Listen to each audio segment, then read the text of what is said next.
waxa uu guursaday 1385 dumar ah waxa uu yiri way jeclaayeen anna waan jeclaa mid walibana waxa naga dhaxeeyay jacayl dhab ah oo aan u qaaday waa sheekada Axmed Al-Sabiini oo jira da'da 75 sano oo isbuucan aad looga hadlayay baraha bulshada ku wada xiriirtay caalamka أنا مصاحب 1385 بنت قبل منها.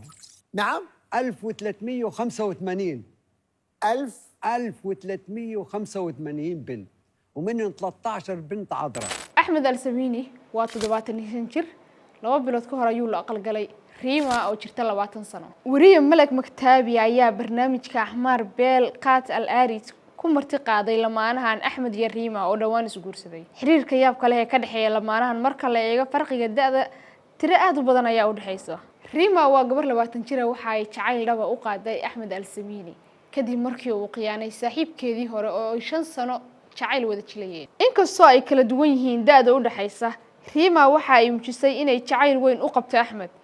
Sababtoo ah waxay tiri waxa jira sifooyin isku dhafan oo uu leeyahay Axmed. Wayna diiday inay ku tilmaanto oday ama waayeel.